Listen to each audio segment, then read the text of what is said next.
All right, let's just jump right into it. Welcome to this explainer, where we're tackling a really fascinating cultural mystery.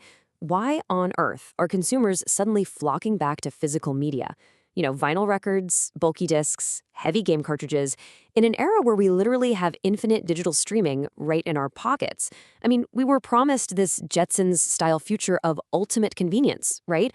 A world where our physical spaces were completely clutter-free, but our digital libraries were packed to the brim. But something wild is happening. The pendulum is swinging back with incredible force, and people are deliberately returning to the exact tangible media we supposedly left behind. Picture this scenario for a second. You go to throw on your ultimate comfort movie, something you've rewatched a dozen times, only to find out it just vanished from your go-to streaming app. The licensing deal expired at midnight, and you're just met with that jarring title not available error. It's a completely frustrating experience, but it forces us to ask a deeply uncomfortable question. Who actually holds the keys to your media library? Are you the owner of your culture, or are you just a renter, completely at the mercy of some server you have absolutely no control over? And that realization brings us to a massive digital trust collapse. The internet promised us the Library of Alexandria, totally free and instantly accessible. But instead, it delivered a reality where we rent basically everything: our music, our movies, our video games, even the software we use for work, and we legally own absolutely nothing. When we click agree on those massive, unreadable terms of service documents, we're really just buying a temporary license to view a file. Your favorite album can quietly disappear tomorrow, and under the current rules, you wouldn't have a single say in the matter. Now, let's talk about what this actually costs us. Take a look at this number: $219. According to recent research, that is what the average consumer is unknowingly bleeding every single month on various digital subscriptions. Think about how that breaks down. $15 here for Netflix, $12 for Spotify, $10 for cloud storage, maybe $20 for premium software. Big tech has slowly emptied our pockets one $5 auto debit at a time. It's a death by a thousand cuts. Your streaming apps are essentially landlords for your digital life, and they come collecting their rent every single month, whether you logged in or not. We've basically walked right into a psychological trap.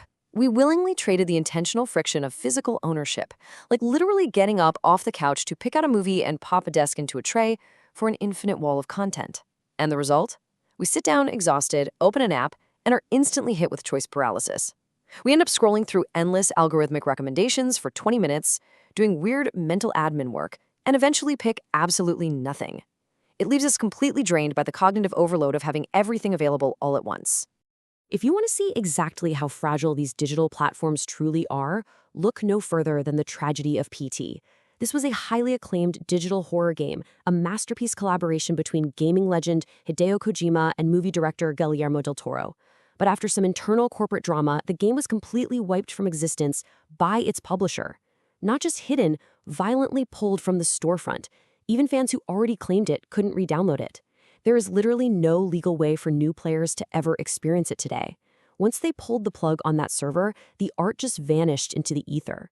That specific fragility is exactly why physical things still matter so deeply to us. It's perfectly captured by this poetic idea: a library is a map of your mind. Our curated physical shelves of books and music literally form our human identity. Historically, you knew who a person was by walking into their living room and browsing their CD tower. It sparked conversations. These tangible items hold our personal memories. They proudly prove that we existed and engage with culture in a way that a sterile, private digital menu simply can't replicate. So academics have actually dug into this and broken down our deep-seated urge to collect into three distinct categories. First, you've got your souvenir hunters. They're chasing pure nostalgia, buying the exact retro game they used to rent every weekend as a kid just to hold that memory. Then you have the fetishists, who build their self-identity through mass accumulation. Think of someone with a wall completely covered in VHS tapes. And finally, systematic collectors. They approach this with rigid, rational goals, treating sealed games like high-value modern relics, obsessing over completion and financial investment. To satisfy this profound urge, we have the undisputed heavyweight champion of physical media, the box set. Whether it's a legendary band's entire discography or a director's complete filmography, a box set takes an artist's entire creative legacy and packages it into one single, heavy, tangible unit. It physically demands your focused attention. You feel its weight, you read the liner notes. Unlike a streaming app that instantly autoplays the next random video, a box set has a beautiful, definite end. It actually asks you to sit, engage, and reflect. But hey, let's be real, there is a heavy psychological tension to all of this. It's not a purely positive experience. On one hand, you get that incredible consumer joy of holding a physical object and feeling a legitimate sense of ownership. But that joy is constantly at war with a creeping burden. It's the stress of the backlog, the towering stacks of books you haven't read. It's the physical clutter taking over your house. And maybe worst of all, it's this modern fear of missing out that drives us to hoard things we might not even really want just so we aren't left empty-handed. That complex tension has ignited what we are calling the physical renaissance. Consumers are waking up. They're treating the purchase of media not as some quirky, retro novelty, but as a deliberate act of control. It's a calculated strike against digital landlords. People are realizing that dropping $30 on a physical game or Blu-ray is a powerful way to permanently bypass the subscription model altogether. It's an active effort to build a permanent shelf in your home where culture simply cannot be deleted by some corporate executive looking for a tax write-off. And the data proves this isn't just a niche hobby for hipsters anymore. Look at these numbers from 2024. Vinyl shipped a staggering 44 million units, definitively crushing CDs, which sat at 33 million. Vinyl is absolutely not an outdated medium the industry is trying to kill off. It's a thriving, premium purchase. Fans want that large canvas artwork and that warm analog sound. Buying a record today is the ultimate proof of your love for an artist, establishing that you want their work to exist in the real world, not just as data bouncing between cell towers. Now, this massive cultural shift didn't happen overnight. It was triggered by a specific series of digital betrayals. When PT vanished without a trace back in 2014, fans understandably panicked. By 2015, indie developers stepped up, testing small physical production runs of digital-only games just to make sure they existed somewhere. But the real breaking point, that came in 2021, when major players like Sony threatened sweeping closures of legacy PlayStation digital storefronts. The community realized right then and there, if we don't preserve these games on physical discs ourselves, a huge chunk of gaming history will literally be lost forever. But, and you probably knew there was a but coming, this grassroots return to physical media comes with a pretty dark twist. The major corporations absolutely noticed our desperation to own things again. The empire struck back, right? They figured out exactly how to commercialize and weaponize our innocent desire for cultural preservation. What started as a pure rebellion to save art has morphed into a highly lucrative corporate trap, specifically designed to extract as much money as possible from dedicated fans. The profound irony here is that companies are now actively utilizing artificial scarcity. Let's think about this logically for a second. A digital game is infinitely reproducible. There are no raw material shortages for computer code. Yet companies are intentionally choking the physical supply. They're purposely printing severely limited quantities, sometimes capping the entire global supply of a highly anticipated game at just 2 or 1,000 units. They take something that could be printed endlessly and artificially restricted just to force their biggest fans into a highly stressful buying frenzy. It's a ruthless business model, and it directly preys on FOMO, the fear of missing out.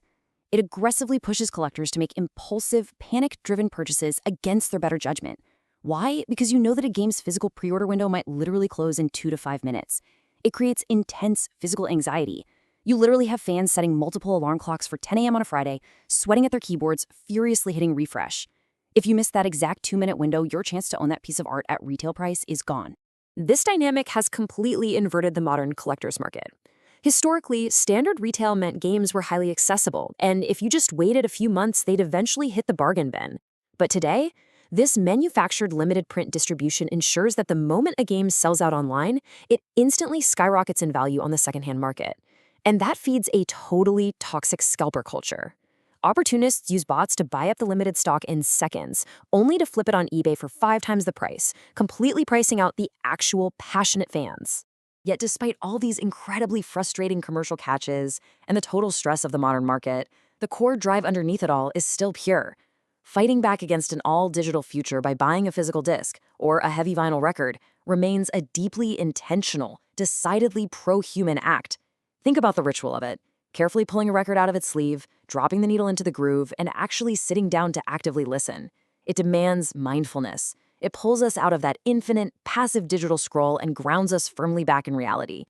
So, as we wrap up this explainer, I want to leave you with a rather complicated dilemma to think about. As we carefully curate and fill our shelves with these beautiful, highly limited objects, are we actually taking back control of our culture from big tech and securing our digital history? Or, by constantly chasing this artificial scarcity and battling scalpers, are we just eagerly swiping our credit cards to participate in a brand new, exhausting type of manufactured stress? It's a fascinating question that truly defines the modern collector's journey. Thank you so much for joining me, and I will catch you in the next one.